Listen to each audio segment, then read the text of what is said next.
আগে এই কথাটা বুঝেন ভাইয়া, এখানে যে কয়জন বসছেন, বাবারা, চাচারা, বন্ধুরা, ছেলেরা, এ কথা দিল থেকে ভাইয়া বুঝো যে কোরআন এবং সুন্নাহ আমার জন্য, আপনার জন্য, হেদায়েতের জন্য। আল্লাহ কোরআনে বলছেন যালিকা হুদাল্লাহ ইয়াহদি বিহি মান ইয়াশা। আল্লাহ নিজে বলছে, শোনো বান্দা, এই কোরআনই হচ্ছে আমি আল্লাহর পক্ষ থেকে হেদায়েত। ইয়াহদি বিহি, খোদার কসম আল্লাহ বলছে, আমি কেবল এই কোরআন দ্বারাই যাকে ইচ্ছে করি হেদায়েত দিয়ে থাকি। অতএব কোরআন এবং সুন্নাহর সাথে সম্পর্ক নাই, কোরআনুল কারীমের হুকুমটা গ্রহণ করে না, রাসূলুল্লাহ সাল্লাল্লাহু আলাইহি সাল্লামের তরিকা গ্রহণ করে না, নিশ্চিত সে কোন সঠিক পথ, সুপথ, আলোকিত রাস্তা খোদার কসম তার মিলবে না। তুমি ফইরা থুবাই এলাও, আটলান্টিক মহাসাগরে যত পানি, তোমার জ্ঞান আমরা দোয়া করি তার চাইতে বেশি, কোনো সমস্যা নেই। একবারে হিমালয় পর্বতের উচ্চতার চাইতেও মহাজ্ঞানী হও, কোরআন থেকে বঞ্চিত, রাসূলুল্লাহ সাল্লাল্লাহু আলাইহি সাল্লামের সুন্নাহ থেকে বঞ্চিত, আল্লাহর কোরআন দেখে দেখেও পড়তে পারে না, আর সাইয়া সাইয়াও কদ্দুর কোরআন শরীফ পড়তে পারে না শুদ্ধ, এতটুকু যোগ্যতা যার নাই, ওই মুসলমান পরিচয়ধারী ব্যক্তি ব্যর্থ, ব্যর্থ, ব্যর্থ, ব্যর্থ জিন্দিগি হয়েছে। ওই দুনিয়ার এসব মাতবরি, বাহাদুরি, দুনিয়ারে কিছুক্ষণের কারাকারি, দুনিয়া নিয়ে কামরা কামরি, এগুলা কিছুক্ষণের মধ্যেই ফুরায় যায়, এগুলা কিছুক্ষণের মধ্যেই ফুরায় যায়। হ্যাঁ, এগুলা বেশিক্ষণ লাগে না, 2:30 বাজে গেলে গা পরের দিনের আর 2:30 বাজে না, 24 ঘন্টা আর লাগে না, মাটির সাথে সব মিশে, 24 ঘন্টা আর লাগে না। তখন 16 বছরের সাজানো বাগান 24 ঘন্টার আগেই নিশ্চিহ্ন হয়ে যায়। আল্লাহ তাআলা দেখায়, আল্লাহ বলছে, বান্দা, বারবার পৃথিবীতে আমি একই ঘটনার পুনরাবৃত্তি করি, ইতিহাসের বারবার ইতিহাসের পুনরাবৃত্তি হয়, এটা আমরা বইতে পড়ছি, বারবার ইতিহাস বারবার ফিরে আসে, বারবার বারবার আল্লাহ তাআলা বারবার ইতিহাসকে ফিরায়, মানুষকে বারবার শিখাইতে চায়। কোরআনুল কারীমের মধ্যে আছে, আল্লাহ তাআলা নবী সাল্লাল্লাহু আলাইহি সাল্লামকে বলছেন, শুনেন, নবীজিকে আল্লাহ বলছে, ফাকসুসিল কাসাস, হে নবী, আপনি পূর্ববর্তী জাতির ঘটনা বলি আপনি আমার বান্দাদের কাছে বর্ণনা করুন। কেন? লাআল্লাহুম ইয়াতাফাক্কারুন, যেন তারা ফিকির করতে পারে, ভাবতে পারে। হ্যাঁ, আল্লাহ বলছে, বন্ধু, কেন আমি নূহ নবীর জাতি অবাধ্যতার ঘটনা, তাদেরকে তুফানে ধ্বংস করার ঘটনা কেন শুনাইলাম? আপনি বলেন, তারা ফিকির করবে। আমি হুদ আলাইহিস সালামের ঘটনা, লূত আলাইহিস সালামের ঘটনা, সালেহ আলাইহিস সালামের ঘটনা, শুআইব আলাইহিস সালামের ঘটনা, মূসা আলাইহিস সালামের ঘটনা, ফেরাউনের ঘটনা, নমরুদের ঘটনা, কারুনের ঘটনা, আল্লাহ তাআলা এগুলো কোরআনে কেন বললেন? বারবার আল্লাহ বলছেন, পরবর্তী বান্দারা যেন ফিকির করে। ফিকির কি করে বাপ? ফিকির করে, যেন ভাবে, যেন ভাবে। কোরআন কারুনকে আল্লাহ বলছিল, আওয়ালাম ইয়ালাম আন্নাল্লাহা কাদ আহলাকা মিন ক্বাবলিহি মিনাল কুরুনি মান হুয়া আশাদ্দু মিনহু কুওয়াতান ওয়া আকসারু জামআ। আল্লাহ বলেন, কারুনকে জানো তুমি?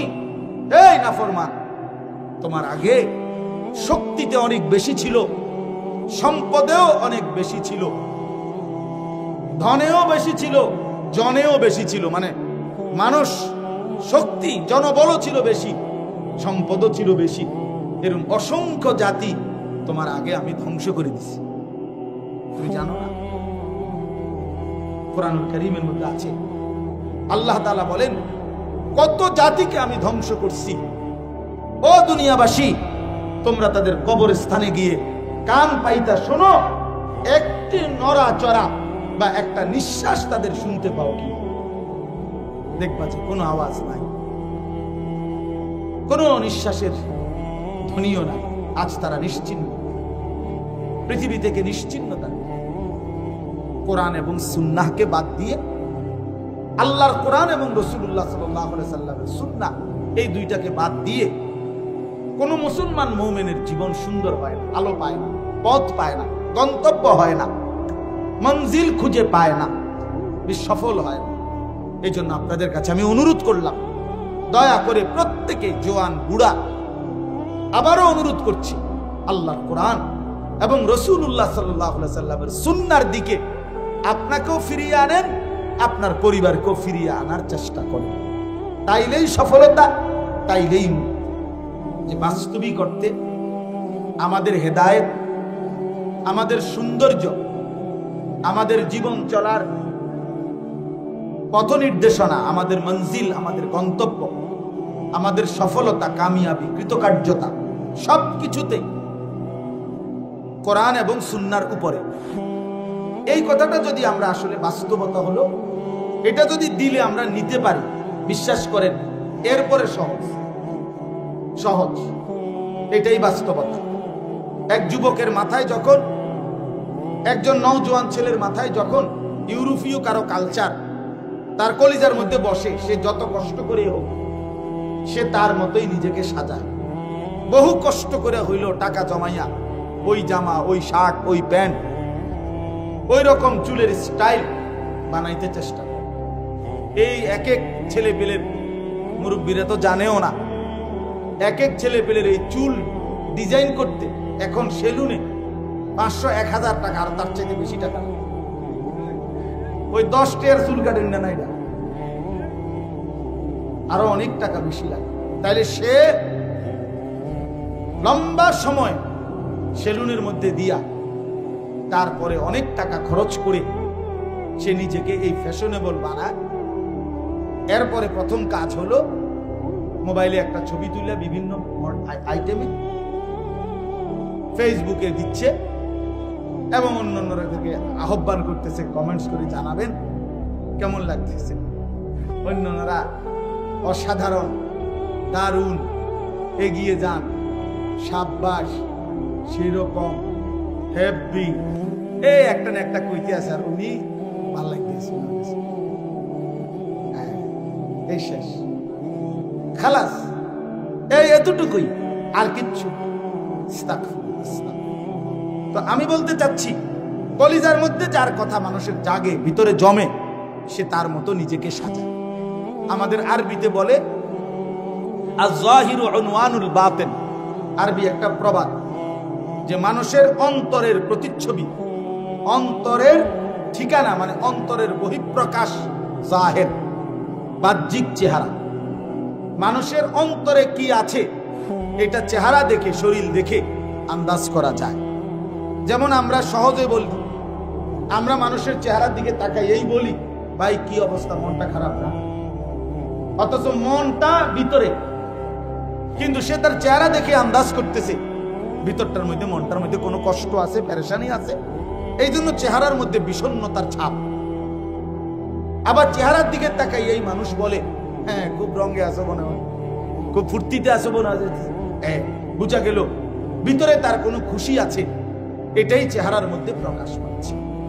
তাহলে এই জন্য ভাই, এটাই সত্য, এটাই বাস্তবতা।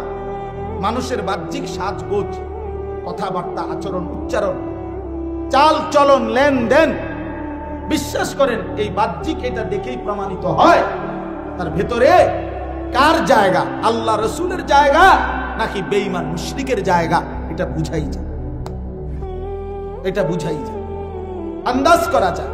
আপনি বলতে হবে, আপনি বলতে হবে, এটা এমনিতে অনুভব করা যায়। এই জন্য আমি আপনাদের কাছে অনুরোধ করছি, মুরব্বীরাও, জওয়ানেরাও, মা বোনরাও, সবাই মিলে আপনারা আগে এই কথাটা, আজকে একদিনের ওয়াজের জন্য না বাপ, এই কথাটা দিলের মধ্যে আগে আনেন, যে বাস্তবিক অর্থে আমরা মুসলমান, আমরা মুমিন, আমাদের জন্য আমাদের কোরআনী আদর্শ, আমাদের রাসূলের জিন্দেগি আমাদের আদর্শ, এর মধ্যেই আমাদের সৌন্দর্য, এর মধ্যেই আমাদের সফলতা, এর মধ্যেই আমাদের কামিয়াব। দুনিয়ার সৌন্দর্য এখানে, আখিরাতের সৌন্দর্য এখানে। আমাদের প্রিয় নবী সাল্লাল্লাহু আলাইহি ওয়াসাল্লাম, মনে করেন আমরা যদি তাকে অনুসরণ করি, তাহলে এর চাইতে সুন্দর সাজগোজ, চলন বলন, চেহারা, আচরণ, উচ্চারণ, সকল কিছু খোদার কসম পৃথিবীর আর কোন ব্যক্তি গোষ্ঠী কারো কাছে প্রিয় নবী সাল্লাল্লাহু আলাইহি সাল্লামের চাইতে উত্তম সৌন্দর্য দুনিয়ার বিভিন্ন সকল বিষয়েও নবীজির চাইতে সৌন্দর্যময় আর কারো মধ্যে ছিল না, কিয়ামত পর্যন্ত আসবে। তিনি সবচেয়ে সুন্দর। তিনি হাসলেও সুন্দর, তিনি কাঁদলেও সুন্দর, তিনি হাঁটলেও সুন্দর, তিনি বসলেও সুন্দর, তিনি কথা বললেও সুন্দর, তিনি চুপ থাকলেও সুন্দর। সাহাবায়ে কেরাম অপলোক নহন তাকিয়ে তাকিয়ে নবীজির চেহারা মুবারকের সৌন্দর্য দেখতেন। নবীজির একজন মহিলা সাহাবী হযরত উম্মে সুলাইম, আনাস রাদিয়াল্লাহু তাআলা আনহুর মা উম্মে সুলাইম রাদিয়াল্লাহু তাআলা আনহা, উনি একদিন পূর্ণিমার চাঁদের রাতে ওনার বাড়ির উঠানে নবীজি দাঁড়িয়ে আছেন। এই অবস্থায় পূর্ণিমার চাঁদ একবার নবীজি সাল্লাল্লাহু আলাইহি সাল্লামের চেহারা মুবারক একবার দেখতেছিলেন, একবার উপরে একবার নিচে। আল্লাহর নবী সাল্লাল্লাহু আলাইহি ওয়াসাল্লাম বললেন, উম্মে সুলাইম তুমি কি দেখছো? তখন তিনি বললেন, ইয়া রাসূলুল্লাহ, আল্লাহর কসম আমি দেখছিলাম পূর্ণিমার ওই চাঁদ বেশি সুন্দর নাকি আপনার চেহারা মুবারক বেশি সুন্দর। ফাওয়াল্লাহি লা আনতা আহসানু ইলাইয়া মিনাল কামার, আল্লাহর কসম আমি সিদ্ধান্ত দিলাম আপনি আমার কাছে আকাশের ওই পূর্ণিমার চাঁদের চাইতেও অনেক বেশি সুন্দর, অনেক বেশি সুন্দর। আপনি সুন্দর, আপনি অনেক সুন্দর। এক সাহাবীকে জিজ্ঞেস করছি, আপনি বলেন তো নবীজি কেমন ছিলেন? তিনি বললেন, আমি বলই শোনো, নবীজি ছিলেন এমন যাকে একবার দেখলে আবার দেখতে মন চায়, দ্বিতীয়বার দেখলে প্রথমবারের চাইতে আরো সুন্দর মনে হয়। যত তারে দেখি, যত তারে দেখতাম, ততই প্রতিবার আগের বারের চাইতে আরো বেশি সুন্দর, নতুন নতুন মনে হতো। আরেক সাহাবীকে বলছে, আপনি বলেন নবীজি কেমন ছিলেন? ওই সাহাবী বলছেন কাসিমুল ওয়াজহ।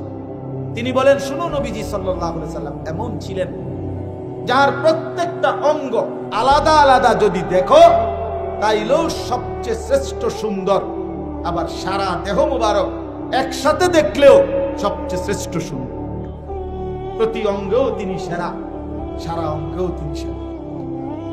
তার চোখও সেরা, নাকও সেরা, তার হাসিও সেরা, তার কান্নাও সেরা, আবার তার পুরা দেহ, পুরা অবয়ব সেটাও সবচেয়ে সুন্দর। এইভাবে বহু হাদিস আছে। নবী সাল্লাল্লাহু আলাইহি সাল্লামের এক এক সাহাবী নবীজির এমন বর্ণনা দিয়েছেন, পাগল করা বর্ণনা, কলিজা ছিঁড়া বর্ণনা।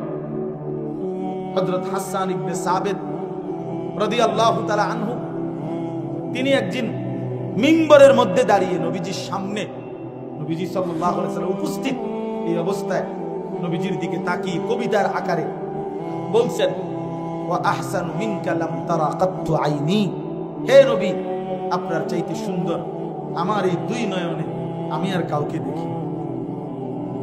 এরপরে বললেন, কেন দেখি নাই জানেন? ওয়া আজমালু মিনকা লাম তালিদিন নিসাউ, কারণ আপনার চাইতে সুন্দর কোন মা, কোন বাচ্চাই কোনদিন প্রসব করে। এমন সুন্দর কোন বাচ্চাই এই জমিনে আর মায়ের পেট থেকে প্রসব হয়। খুলিকতা মুবাররাআন মিন কুল্লি আইব, আপনাকে আল্লাহ তাআলা সমস্ত ত্রুটি থেকে পবিত্র করেই বানিয়েছেন। কাআন্নাকা কাদ খুলিকতা কামা তাশাউ, এটার অর্থ তো আরো সুন্দর। তিনি বলেন, যেন আল্লাহ আপনাকে বানিয়েছেন আপনার মনের মতো করে। এই কথার দুই অর্থ, হয় আল্লাহ নিজে মনের মতো করে আপনাকে সাজিয়েছেন, অথবা যেন আপনাকে সাথে নিয়ে আপনাকে সাজিয়েছেন। এত সুন্দর ছিল। এরকম কত বলবো। সাহাবায়ে কেরামের বর্ণনা, সাহাবায়ে কেরাম কাছে থেকে নবীজিকে দেখছে। আমরা হাদিসে পড়ছি, বাবা নবীজি সাল্লাল্লাহু আলাইহি সাল্লামের চুল দাড়ি পাকছে, সাহাবীরা এইটা পর্যন্ত গুনে রাখছে যে নবীজি সাল্লাল্লাহু আলাইহি সাল্লামের ইন্তেকাল পর্যন্ত সর্বমোট 20টা চুল দাড়ি, 20টা গুনা গুনা পাকছে, সাদা হয়েছে। মানে কি নজর সাহাবীদের যে কয়টা চুল পাকছে। মুহাম্মদে আরবির সাহাবীরা এটা পর্যন্ত প্রিয়তমের গুনে গুনে রাখছে। এত নজর দিতেন, এত এভাবে তাকায় থাকতেন, এভাবে তাকায় এক এক বিন্দু, এক এক বিন্দু, এক এক নড়াচড়া সাহাবায়ে কেরাম জান দিয়ে অনুসরণ করতেন। আমরা হাদিসে পড়ছি হযরত আব্দুল্লাহ ইবনে ওমর রাদিয়াল্লাহু তাআলা আনহুমা তিনি মদিনা থেকে মক্কার উদ্দেশ্যে প্রতি বছর নবীজির ইন্তেকালের পরেও যখন হজে যাইতেন, হজ করার জন্য, তো নবীজি সাল্লাল্লাহু আলাইহি সাল্লাম যে বছর মদিনা থেকে হজ করতে গেছিলেন মক্কায় নবীজির জীবনে, তখন উনি সাথে ছিলেন। তো উনি ওই বছর নবীজিকে দেখছে মদিনা থেকে মক্কায় হজ পর্যন্ত। নবীজি পথে কোথায় কোথায় থামছেন, ওযু ইস্তেনজা করছেন, অপেক্ষা করছেন। কিতাবে আমরা নিজে পড়ছি এই সাহাবী আব্দুল্লাহ ইবনে ওমর মৃত্যু পর্যন্ত পরবর্তীতে যতবার হজ করছেন ততবারই নবীজি যেই যেই জায়গার মধ্যে থামতেন ওইখানে প্রয়োজন না থাকলেও, ইস্তেনজার জরুরত না হলেও তিনি অপেক্ষা করতেন। ওই রকম ভাবে কিছুক্ষণ অপেক্ষা করে এইভাবে থাইমা থাইমা নবীজির অনুসরণ করতে করতে করতে মক্কায় হজ করার জন্য যাইতেন। এই ছিল সাহাবীদের অনুসরণ। ভাইয়া কথা বললেন না ভাই, মোবাইলটা নিয়ে একটা মিনিট মোবাইলটা নামায় রাখেন, আপনাদের হাতের মোবাইল এমনি শুনেন দোস্ত, শুধু ওয়াজ না। ভাইয়া আমি বারবার বলি ভাই, বয়ান তো আলহামদুলিল্লাহ প্রতিদিন হয়, হচ্ছে, এটা তো জীবনের নিয়মে, আমরা তো প্রতিনিয়ত বুঝি এটা। আসমান বলার ফয়সালা ছাড়া এই কলিজার ভিতরে একটি শব্দ ঢোকেও না, এই জবান একটি কথা বলতেও পারে না।